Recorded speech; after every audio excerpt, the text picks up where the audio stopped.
Welcome, everyone, to this week's episode of Talk Exchange. Today we have with us Pete Folch, who is a motivation and leadership guru out of Central Florida. And Pete is going to talk to us all about encouragement and positive words and the importance of motivation and just being a good leader and how those things influence leadership development. And he's going to give some specific information on attitude and effort, the importance of knowing your why and making whatever it is that you're doing fun. And he has a great quote in this episode where he says, people lose their motivation when they lose their sense of purpose. I think that is such a cool quote. So we hope you enjoyed today's episode of Talk Exchange, and we will see you again next week. Sounds good. Welcome to Talk Exchange. I'm Tracy Edwards, CEO of the National Exchange Club. And I'm Christy Lindahl, Director of Communications. Hi, Christy. Hey, Tracy. How are you? I'm good. How are you doing? I'm doing great. The weather's starting to change a little bit for us around here. It is. It's football season, and the sky is getting a little grayer. It's getting dark a little earlier. Oh, but gosh, you know what? There's still so many great things going on to talk about. Well, definitely. I love fall, and especially bringing people to visit during the fall, especially people maybe like Pete, who's in Florida and maybe hasn't picked an apple in an apple orchard or pumpkins. Some real apple cider. That's right. And the donuts you can get at these orchards and farm markets. Oh my, I'm gaining weight just talking about this. Donuts have been a theme here lately. We had Denny Schaefer delivered us donuts last week. Yeah. That was pretty fun. How are the kiddos? Oh, what do they have going on this fall? They're busy. My oldest just started boxing. Boxing? Yeah, it's an interesting, I don't think they actually box each other. Okay. It's more of a training program, but he loves it. He's doing great. That's good exercise. And Blake has moved up into 5th grade, which is a little more challenging, but we're enjoying it.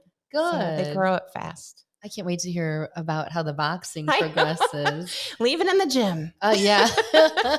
My niece is really into that. She just went to Vegas for one of those UFC tournaments. Oh, how fun. Met some of the people and watched it. And dedicated athletes for sure. No doubt. They train hard. Well, that'll be fun to see how it goes. Do you have a boxing contraption in your house? Well, we have a punching bag and a little one that makes a lot of noise. All right, good. As long as he's not practicing on his brother yet. Right? Not yet. Well, today I'm excited to be with a friend of Exchange. Yes. You remember Pete Folch. He joined us for some Exchange Club training, and then the pandemic hit, and he reached out to me, and so we're going to have him do some things with our leadership. But Pete is a keynote speaker and published author, a Zig Ziglar legacy certified trainer. He had 36 years in food service. And, I remember this program called Service That Sells, which trained people in the restaurant business to give great customer service. And Pete, I know, was very involved in that. He has a lot of expertise. He has revitalized team energy and transformed culture for more than 55,000 employees in over 400 restaurants. And fun fact about Pete that we'll talk about later, he is a 100,000 ultra marathoner. Wow. And now he even coaches people to run marathons. So welcome, Pete, from Second Wind Finish Strong. Hi, Pete. Yes, good morning, Tracy. Good morning, Christy. Appreciate you having me on the show here. And as you talk about the fall, I originally grew up in the Midwest, so I know some of the fall traditions with pumpkins and the leaves changing, even though I'm here in Orlando, of course. But I also want to just say thank you and your National Exchange Club team for all you do out there to make our communities strong, to bless our communities, to bless America. You are really making a difference, and I've always counted it a privilege to work with Exchange folks all over the country, as I've had a chance to speak at national conventions and meetings and district conventions and regional meetings here. So it's always been wonderful folks to work with. So thank you for all you do. I wanted to say that at the outset. Well, that's really awesome. Thank you for expressing that sentiment. And hopefully lots of members are listening so they can hear that. Thank you.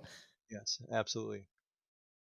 Well, when you joined us, it was pre-pandemic, and we got through that. And I know you expanded your services. So, how have you seen leadership change since the pandemic? What are some of the changes given maybe workplace culture, the work from home scenario? Zoom meetings are now the majority of training for a lot of companies. How have you seen leadership change? Well, that's a great question, and you touched on it. I do see a lot of companies, a lot of organizations really working or dialing it up in terms of trying to keep their culture, or trying to build their culture, because you do have a lot of folks that from the pandemic were working at home, and as the pandemic ended, there was still a lot of that happening. There still is a lot. There's hybrid. There's folks working part of the time from home, part of the time they're in the office, and I know from my work, I've seen a lot of companies have to really dial it up in terms of building the culture, keeping the culture. I know of one company I work with that their employees were working at home 3 days a week and then in the office 2 days a week, and they switched it to 3 days in the office, 2 days at home. And even that change was there was kind of a pushback from the employees to make that switch, because folks got used to being at home most of the time. And but as you build culture, as you try to maintain your culture, as you have folks maybe retiring and new folks joining the organization, it's important and it's hard to build culture when you're at a distance. I've also seen the Zoom meetings get really interesting in terms of I know when I was out in the corporate world, I with my meetings, I love to do icebreakers. I love to do things that would get people engaged, and that gets a little trickier when you try to do something like that online. And you've got folks I know with a previous project I worked on in scheduling a meeting. I had to schedule a meeting room, but I also scheduled it on Teams so that folks could dial in who weren't working that day to the meeting. So it Oh, gets a little bit more challenging here. I did see a statistic the other day that employee engagement has actually gone down a little bit for a number of reasons, but that's part of it. Is again, we're in this world of folks working from home, working from a distance. And I remember the days of being able to go and walk around the office and say good morning to everybody. I was in a routine of doing that around 8:30, 9 o'clock in the morning. I would go around and say hello to everybody, and you can't quite easily do that, especially if it's a Friday, and that's one of the chosen days where employees are working from home. So anyway, I've seen that be a challenge for leaders out there. I think you're right. I like to go around and say good morning as well. And, we've tried to make it accommodating for all of our members, really, because, we have members all over the country and in Puerto Rico. So Zoom's been great for us in that regard, that we can bring people together on a Zoom meeting when most of the time we're not able to see them. So we do that once a month. And, I know you'll be joining us on an upcoming session. So that's been really great. But you're right, it is hard to get that warm, fuzzy feeling when you're looking at, 40 faces on a Zoom screen. But we do things like the icebreakers that you mentioned and then those sorts of things to make it easy for people to get to know each other. Mm-hmm. We're on Zoom a Absolutely. lot. We are on Mhm. Zoom a lot. And I We think are. and our clubs are too. We found a lot Yeah. of them have looked for opportunities to engage members who don't make meetings, who don't Yes. appreciate attending the meetings, but Hmm. they found ways to keep connected with their clubs virtually, which is nice. Absolutely. Hmm. Absolutely. And it's a great way, even for districts, which we have, and I know a lot of other service Hmm. organizations have districts and regions and those sorts of things. So it makes it easy, rather than traveling, several hundred miles, just jump on a Zoom call, Yeah, redeem the absolutely. time. And when they do come together face to Hmm. face, such as when we're hosting a convention or Yeah. a leadership training, they are already familiar with each other, so they kind of feel like they Yes. have an established connection. Hmm. They meet Hmm. face to face, and the smiles are always great. Definitely. That's a good point. Yeah. And you always Yeah, start you with a bring up weather a good report. point. Yeah, I mean, well, and I've seen too with in-person meetings, leaders that are planning those meetings are just kind of need to dial up just a little bit more the sensitivity with sanitation and cleanliness, and making Hmm. sure that the environment is a safe and secure environment. Because I know from the corporate world as well as nonprofit, as I go to different meetings and such, I do see that attention being, because there's folks still kind of still got that nervousness, and every now and then we catch a report on the news about a different variant of COVID or something like that. So leaders need to be kind of conscientious of that. as they're Mhm. planning meetings and get-togethers to make sure they do feel comfortable. Good point. Absolutely. Yeah. Yeah, for sure. Now, talk about your, I believe it's a podcast, or your theme is the spirit of the comeback. Is that related to the pandemic or something you went through? Tell us about that and how that has helped people. Excellent question. Yes, Tracy. The spirit of the comeback evolved out of the pandemic. Obviously, as a speaker and a trainer, I had to rework a little bit of what I did in terms of doing the Zoom meetings and Zoom trainings. I ended up putting together a 1 minute message called the spirit of the comeback. And really what spirit of the comeback is it's about resilience. It's about revitalization. It is about, how do we bounce back? How do we come back? And so I started putting those messages together, and I have an audience of that listens to those on Wednesdays. I send out a audio file that people listen to, and it's against a 1 minute message. And I did have a local radio station now pick up on that and had me professionally re-record. I was doing all Nice. the recordings on my own equipment, but they were very helpful. The Shepherd Radio down here in Central Florida is now broadcasting those messages also as part of their broadcast. But the theme of those messages really is as it pertains to today. The pandemic, is we're through the pandemic. However, things happen. um, Change management and business transformation is probably one of the hottest leadership topics out there.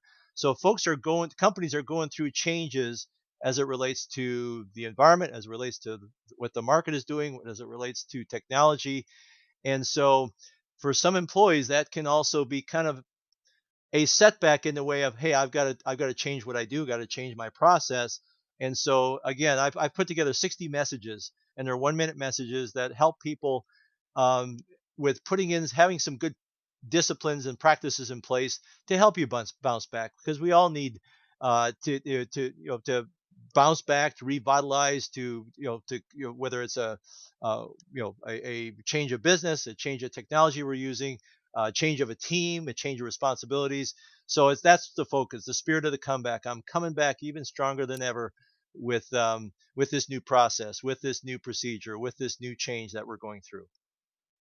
I like that. Always seeing the hope and moving Mhm. forward and the possibilities, right? Yep, it's easy to Right. get bogged down. Mm-hmm. But yeah, Mm-hmm. those positive messages, that's great, Pete. I'm gonna look you up. I'm gonna find these messages. Me too. I like the 1 minute tidbit. Everybody has time to Mhm. listen to something for one Yeah. minute, right? Yep. Yes. That's awesome. So, talk Yes. about your marathon experience. Are those medals hanging behind you that we see? Yes, yes, they are. Yes, they are. And Okay. those are medals of folks from races where I've trained somebody else to run their first race, their first Oh, Aw. half marathon or wow. full distance marathon. So yeah, I got started with marathoning many years ago in my college days. I needed to do something to kind of keep myself in shape, if you will. I'm not a runner. In fact, in my high school days, I didn't like it when I played varsity sports and the coach made us run. But I just started going out there and running some distances just to finish, just to complete the distance. And about 13 years ago, with my church, I started a fellowship group where we meet and run together and do a 5K together. And that has evolved into folks that I've trained to do 5Ks, half marathons, full distance marathons, and I've now trained 48 people to run their very first half or full distance marathon. So uh, Wow. I, Fantastic. I it's some of the greatest experiences I've had, and greatest memories I have. Been a lot of great memories in my life, but it's those moments of crossing the finish line with somebody else who has never done it before, who has trained, who stayed with the training, and they cross the finish line. They're in tears. I'm in tears. And it's like I did. The moment that is very special. It says I didn't realize I could do something like this. And Oh. so Oh, you see the sometimes best in human nature. Mhm. Mm-hmm.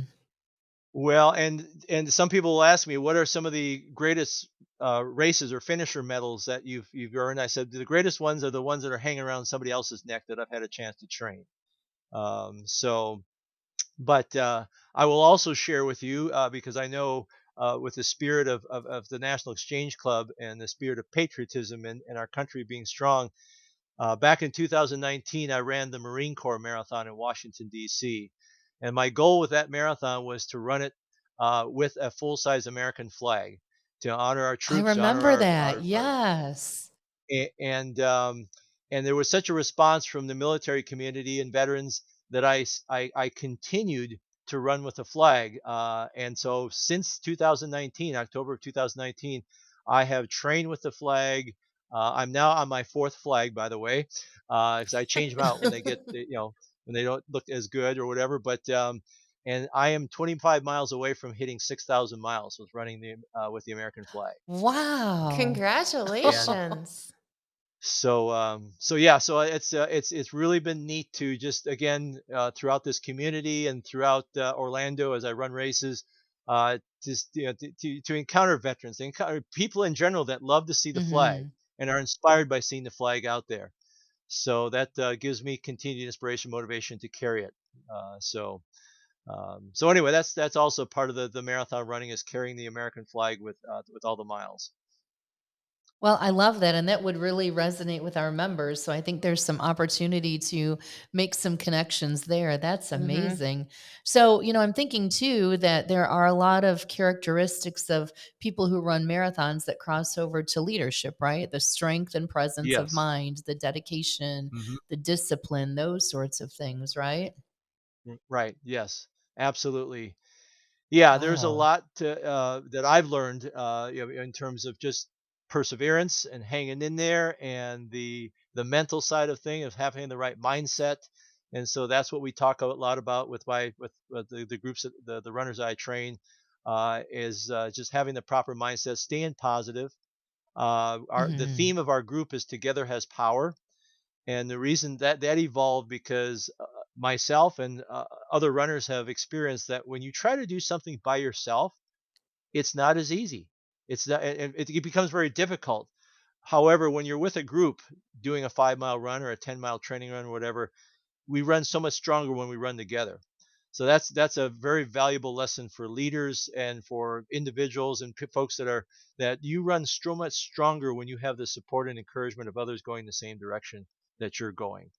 And yeah, I've had a number of folks where the lessons you learn in the marathon, or anything you're trying to do that requires perseverance and discipline, it crosses over into other parts of your life in terms of applications of that same persistence, that same motivation, that same discipline to accomplish it. And you just it's amazing what I people sometimes will ask me how much of marathoning is mental, how much is it physical, and I rate it as about 70% mental and 30% Wow. physical. I mean, you've got to get the training in, you've got to physically get out there, Mhm. but that mental side of things is so important.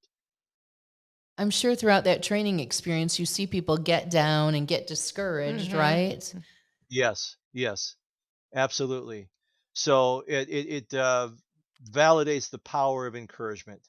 And sometimes as a Mhm. leader, we may encounter people who we may make the wrong assumption that, oh, they're going to be fine with they're doing just fine. No, everybody needs encouragement. Everybody needs to be. Hmm. Don't ever assume that somebody could never benefit from hearing an encouraging word, a positive word, a word of appreciation. It's so important. So yeah, encouragement's a big part, and that's why again we like to do our runs together if we can, our training runs. I could only imagine what it might feel like to run your first marathon and cross that finish line. I Oh, really can only imagine, and I you and me probably only both. ever will. But the sense of accomplishment, I imagine that they feel like they could do anything, and they Yes. want to share Mhm. that joy with other people. Mhm. I used to run 5Ks and that sort of thing, but Right. it is a big That's boost, Mhm. awesome. and it makes you want to go out and share that positivity. Hmm. Mhm. And I know you're a runner, and the closest I've been to that is my dad was a runner and Hmm. he ran marathons, and I would see him sometimes on the trail. I would be walking, he would be running, and one day he said, "Tracy, why don't you run?" And I was like, "No, I'm not really a runner." And he said, "You'd be done so much faster." I was like, "I'm running." So but I worked the Glass City Marathon for years at the water Uh-huh. station, Hmm. handing out water. And I always admired those people. And it was contagious somewhat. Like you feel like, I want to do that. I haven't done that. Like I Right. don't envision myself running a marathon, but I think it's similar to anything you do that requires hard work, mental preparation, physical preparation. And I love your theme of togetherness is power, because even in leadership, sometimes leadership feels lonely. Sometimes leaders feel Mm-hmm. lonely, like they have all this weight on their shoulder. In fact, I talked to one of our leaders the other night, and she said, I do leadership differently because I delegate. And she said, I've seen that most people don't do that. They feel like they have to do it themselves. So the fact that you bring people together to have this experience is amazing. Yeah, very, very important. And, it's also with the race is so important. I mean, you mentioned you worked at the aid station and volunteer. I really, as I run these races, like to acknowledge all the volunteers at the aid stations. I like to acknowledge the policemen or police women, the law Hmm. enforcement, the folks that are helping out to make this race possible. And once again, it's interesting because sometimes I'll say, "Hey, thank you for what you do for our community," and you can see kind of the, I don't know if I won't call it surprise, but just wow, okay, thank you for acknowledging that because they don't always hear it all the time.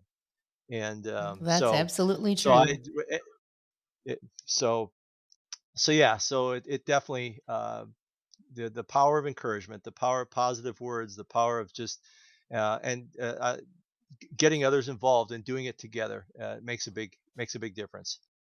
Yeah. And I kind of see what our country is going through right now. Hmm. We've been in a metaphorical marathon. Yes. We have, if you look at our starting point, right, that was Hmm. what, March 13th, 2020. Hmm. And we've come back different, better, Yes. bigger, but there's still struggles ahead. Hmm. And we have to fight those battles with ourselves, right? But we can accomplish Absolutely. anything. Absolutely. And, to reference back what Pete said at the beginning, uh, outside of the pandemic, people go through tough Mm-hmm. times all the time and tough Mm-hmm. situations. What's your advice to people to stay motivated when they're going through a tough time? You're such a great motivator and great encourager. How do you do that with people who are going through a tough time to help them get through it? That's a great question, Tracy. Yeah, number of things. I would say the first thing is just focus on what you can control. And I think Good. sometimes folks get just worried about things that are out of their control. And as I teach in my sessions, the two things that you're in 100% absolute control of is your attitude and your effort. And Hmm. how we respond or react to things, is makes such a big deal there. Uh, know your why also in terms of whatever your pursuit is, and we all run into setbacks and challenges, but as we work through setbacks, as we work through obstacles, is know why you're doing it. That helps with staying motivated.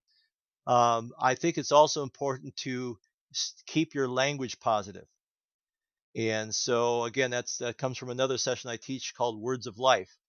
And so how we talk about things, how we express, and our mind subconsciously picks up on that. And so if we're using negative language a lot, then that can bring us down.